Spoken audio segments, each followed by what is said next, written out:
ओम शांति। 6 दिसंबर 2024। बाबा के महावाक्य। मीठे बच्चे, तुम अभी पुरुषोत्तम संगम युग पर हो। तुम्हें यहाँ रहते नई दुनिया को याद करना है और आत्मा को पावन बनाना है। प्रश्न: बाप ने तुम्हें ऐसी कौन सी समझ दी है जिससे बुद्धि का ताला खुल गया? उत्तर: बाप ने इस बेहद अनादि ड्रामा की ऐसी समझ दी है जिससे बुद्धि पर जो गॉड्रेज का ताला लग गया था वह खुल गया। पत्थर बुद्धि से पारस बुद्धि बन गए। बाप ने समझ दी है कि इस ड्रामा में हर एक एक्टर का अपना अपना अनादि पार्ट है। जिसने कल्प पहले जितना पढ़ा है वह अभी भी पढ़ेंगे। पुरुषार्थ कर अपना वर्षा लेंगे। ओम शांति। रूहानी बच्चों प्रति रूहानी बाप बैठ सिखलाते हैं। जब से बाप बना है तब से ही टीचर भी है, तब से ही फिर सतगुरु के रूप में शिक्षा दे रहे हैं। यह तो बच्चे समझते ही हैं, जबकि वह बाप टीचर गुरु है तो छोटा बच्चा तो नहीं है ना। ऊंच ते ऊंच, बड़े ते बड़ा है। बाप जानते हैं ये सब मेरे बच्चे हैं। ड्रामा प्लान अनुसार पुकारा भी है कि आ करके हमको पावन दुनिया में ले चलो, परंतु समझते कुछ नहीं है। अभी तुम समझते हो पावन दुनिया सतयुग को, पतित दुनिया कलयुग को कहा जाता है। कहते भी हैं आ करके हमको रावण की जेल से लिबरेट कर, दुखों से छुड़ाकर अपनी शांति धाम सुख धाम में ले चलो। नाम दोनों अच्छे हैं, मुक्ति जीवन मुक्ति व शांति धाम सुख धाम। सिवाय तुम बच्चों के और कोई की बुद्धि में नहीं है कि शांति धाम कहाँ सुख धाम कहाँ होता है। बिल्कुल ही बेसमझ है। तुम्हारी एम ऑब्जेक्ट ही समझदार बनने की है। बेसमझों के लिए एम ऑब्जेक्ट होती है कि ऐसा समझदार बनना है, सभी को सिखलाना है। यह है एम ऑब्जेक्ट, मनुष्य से देवता बनना। यह है ही मनुष्यों की सृष्टि, वह है देवताओं की सृष्टि। सतयुग में है देवताओं की सृष्टि, तो जरूर मनुष्यों की सृष्टि कलयुग में होगी। अब मनुष्य से देवता बनना है तो जरूर पुरुषोत्तम संगम युग भी होगा। वह है देवताएं, यहाँ है मनुष्य। देवताएं हैं समझदार, बाप ने ही ऐसा समझदार बनाया है। बाप जो विश्व का मालिक है, भल मालिक बनता नहीं है, परंतु गाया तो जाता है ना। बेहद का बाप बेहद का सुख देने वाला है। बेहद का सुख होता ही है नई दुनिया में, और बेहद का दुख होता है पुरानी दुनिया में। देवताओं के चित्र भी तुम्हारे सामने हैं, उन्हों का गायन भी है। आजकल तो 5 भूतों को भी पूजते रहते हैं। अभी बाप तुमको समझाते हैं, तुम हो पुरुषोत्तम संगम युग पर। तुम्हारे में भी नंबरवार पुरुषार्थ अनुसार जानते हैं। हमारी एक टांग स्वर्ग में, एक टांग नरक में है।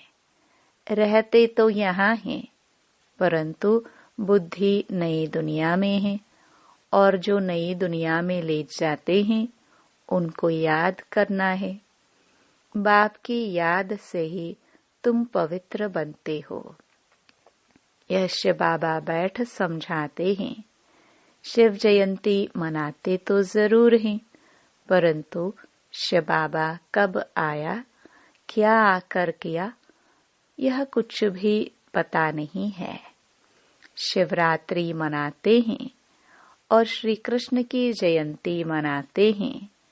वही अक्षर जो श्री कृष्ण के लिए कहते, वह शिव बाबा के लिए तो नहीं कहेंगे, इसलिए उनकी फिर शिवरात्रि कहते हैं।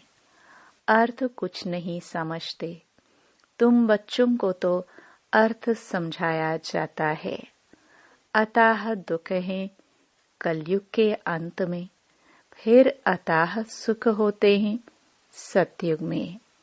यह तुम बच्चों को अभी ज्ञान मिला है। तुम आदि मध्य अंत को जानते हो। जिन्होंने कल्प पहले पढ़ा है वही अब पढ़ेंगे। जिसने जो पुरुषार्थ किया होगा वही करने लगेंगे और ऐसा ही पद पाएंगे। तुम्हारी बुद्धि में पूरा चक्र है। तुम ही ऊंच ते ऊंच पद पाते हो, फिर तुम उतरते भी ऐसे हो। बाप ने समझाया है, यह जो भी मनुष्यों की आत्माएं हैं, माला है ना, सब नंबरवार आती हैं। हर एक एक्टर को अपना अपना पार्ट मिला हुआ है। किस समय किसको क्या पार्ट बजाना है। यह अनादि बना बनाया ड्रामा है जो बाप बैठ समझाते हैं। अब जो तुमको बाप समझाते हैं वह अपने भाइयों को समझाना है।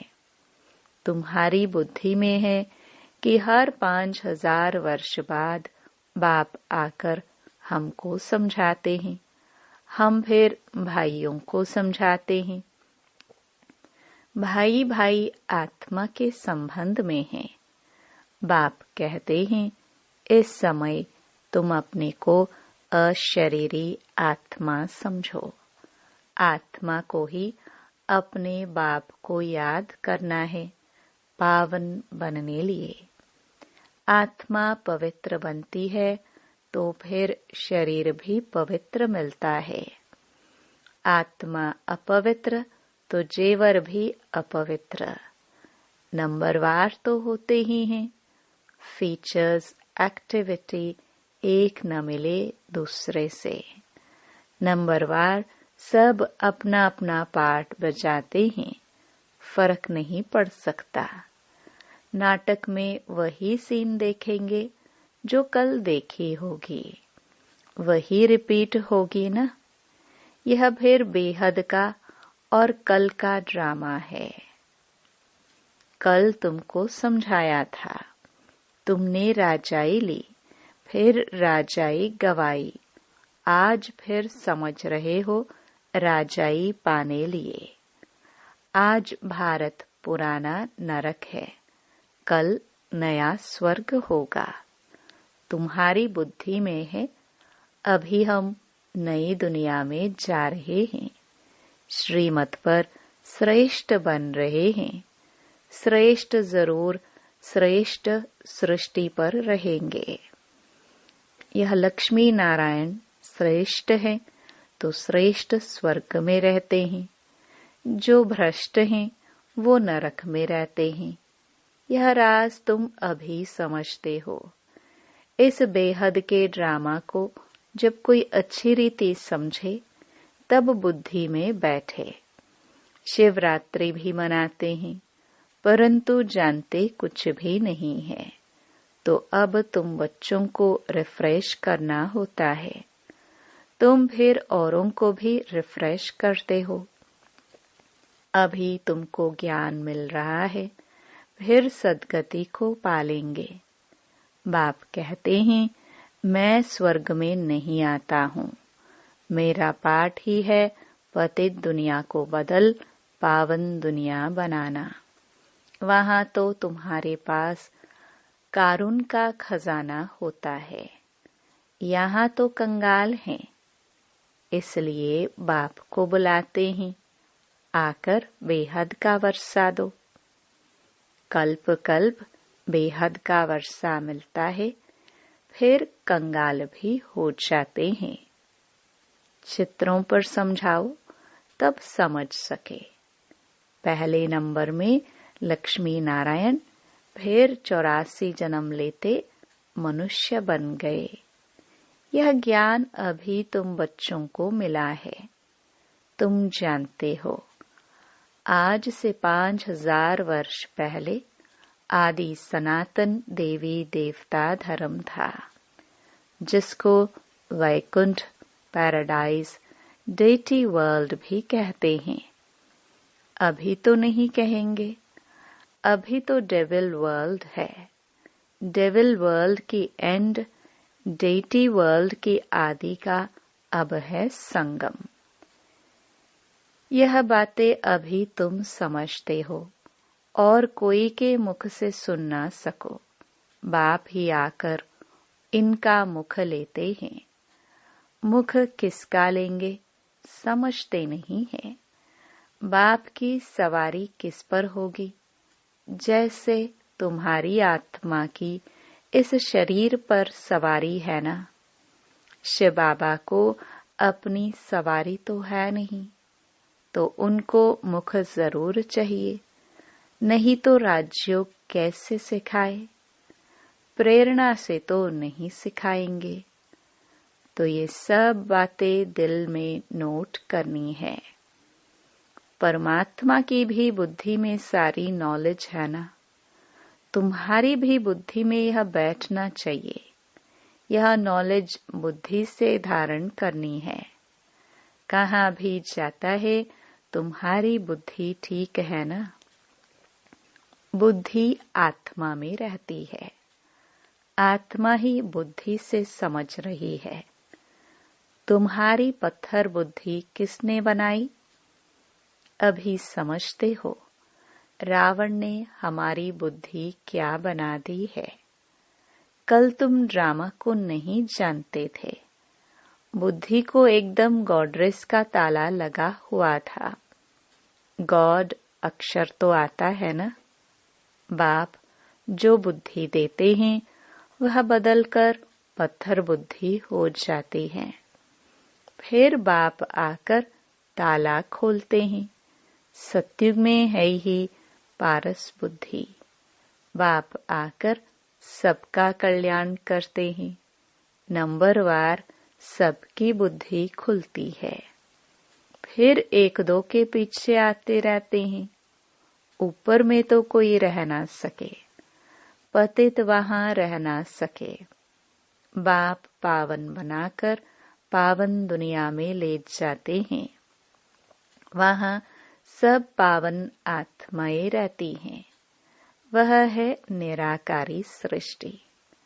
तुम बच्चों को अभी सब मालूम पड़ा है, इसलिए अपना घर भी जैसे बहुत नजदीक दिखाई पड़ता है।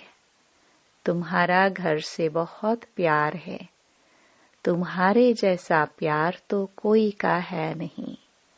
तुम्हारे में भी नंबरवार है। जिनका बाप के साथ लव है, उनका घर के साथ भी लव है। मुरब्बी बच्चे होते हैं ना, तुम समझते हो। यहाँ जो अच्छी रीति पुरुषार्थ कर मुरब्बी बच्चा बनेंगे, वही ऊंच पद पाएंगे।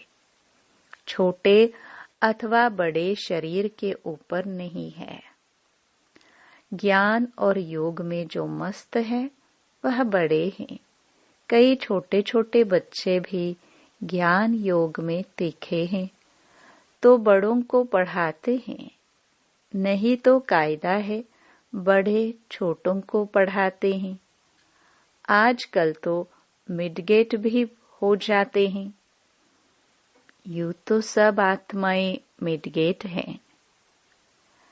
आत्मा बिंदी है, उनका क्या वजन करे? सितारा है। मनुष्य लोग सितारा नाम सुन ऊपर में देखेंगे। तुम सितारा नाम सुन अपने को देखते हो। धरती के सितारे तुम हो। वह हैं आसमान के जो जड़ हैं, तुम चैतन्य हो। उनमें तो फेर बदल कुछ नहीं होता। तुम तो 84 जन्म लेते हो। कितना बड़ा पाठ बजाते हो। पाठ बजाते बजाते चमक डल हो जाती है, बैटरी डिस्चार्ज हो जाती है। फिर बाप आकर भिन्न भिन्न प्रकार से समझाते हैं, क्योंकि तुम्हारी आत्मा उझाई हुई है। ताकत जो भरी थी वह खलास हो गई है। अब फिर बाप द्वारा ताकत भरते हो। तुम अपनी बैटरी चार्ज कर रहे हो। इसमें माया भी बहुत विघ्न डालती है, बैटरी चार्ज करने नहीं देती। तुम चैतन्य बैटरिया हो। जानते हो, बाप के साथ योग लगाने से हम सतो प्रधान बनेंगे। अभी तमो प्रधान बने हैं। उस हद की पढ़ाई और इस बेहद की पढ़ाई में बहुत फर्क है।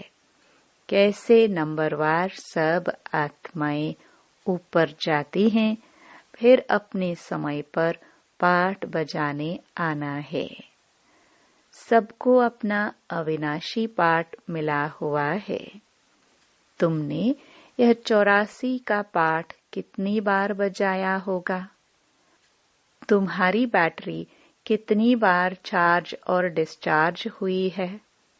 जब जानते हो हमारी बैटरी डिस्चार्ज है, तो फिर चार्ज करने में देरी क्यों करनी चाहिए? परंतु माया बैटरी चार्ज करने नहीं देती। माया बैटरी चार्ज करना तुमको भुला देती है। घड़ी घड़ी बैटरी डिस्चार्ज करा देती है। कोशिश करते हो बाप को याद करने की, परंतु कर नहीं सकते हो। तुम्हारे में जो बैटरी चार्ज कर सतो प्रधान तक नजदीक आते हैं, उनसे भी कभी कभी माया गफलत कराए बैटरी डिस्चार्ज करा देती है। यह पिछाड़ी तक होता रहेगा। फिर जब लड़ाई का अंत होता है तो सब खत्म हो जाते हैं। फिर जिसकी जितनी बैटरी चार्ज हुई होगी उस अनुसार पद पाएंगे। सभी आत्माएं बाप के बच्चे हैं। बाप ही आकर सबकी बैटरी चार्ज कराते हैं। खेल ऐसा वंडरफुल बना हुआ है। बाप के साथ योग लगाने से घड़ी घड़ी हट जाते हैं तो कितना नुकसान होता है। न हटे उसके लिए पुरुषार्थ कराया जाता है।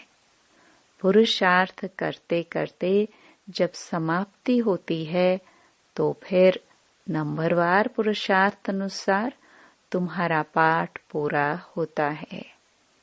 जैसे कल्प कल्प होता है। आत्माओं की माला बनती रहती है। तुम बच्चे जानते हो, रुद्राक्ष की माला है, विष्णु की भी माला है। पहले नंबर में तो उनकी माला रखेंगे ना। बाप दैवी दुनिया रचते हैं ना। जैसे रुद्र माला है, वैसे रूंड माला है। ब्राह्मणों की माला अभी नहीं बन सकेगी। बदली सदली होती रहेगी। फाइनल तब होंगे जब रुद्र माला बनेगी। यह ब्राह्मणों की भी माला है, परंतु इस समय नहीं बन सकती। वास्तव में प्रजापिता ब्रह्मा की सब संतान हैं। शिव बाबा के संतान की भी माला है। विष्णु की भी माला कहेंगे। तुम ब्राह्मण बनते हो तो ब्रह्मा की और शिव की भी माला चाहिए। ये सारा ज्ञान तुम्हारी बुद्धि में नंबरवार है। सुनते तो सभी हैं, परंतु कोई का उस समय ही कानून से निकल जाता है। सुनते ही नहीं, कोई तो पढ़ते ही नहीं, उनको पता ही नहीं भगवान पढ़ाने आए हैं। पढ़ते ही नहीं है। यह पढ़ाई तो कितनी खुशी से पढ़नी चाहिए। अच्छा,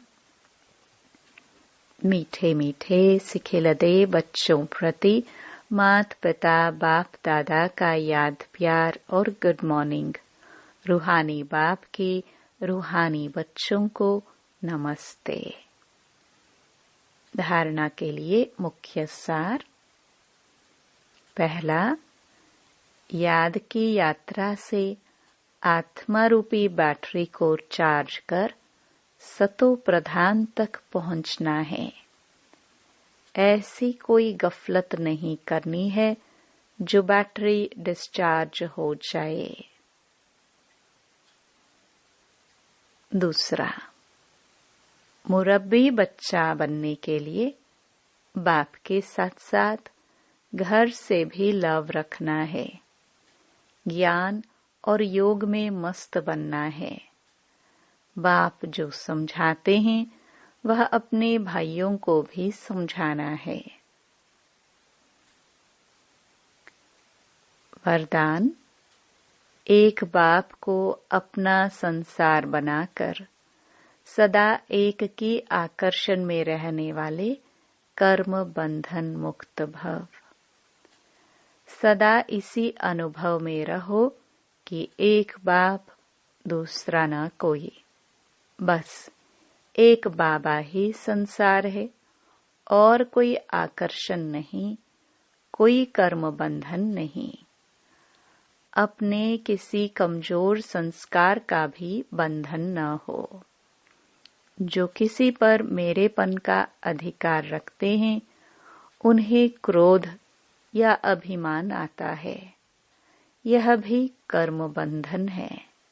लेकिन जब बाबा ही मेरा संसार है, यह स्मृति रहती है तो सब मेरा मेरा एक मेरा बाबा में समा जाता है और कर्म बंधनों से सहज ही मुक्त हो जाते हैं। स्लोगन, महान आत्मा वह है जिसकी दृष्टि और वृत्ति बेहद की है। ओम शांति।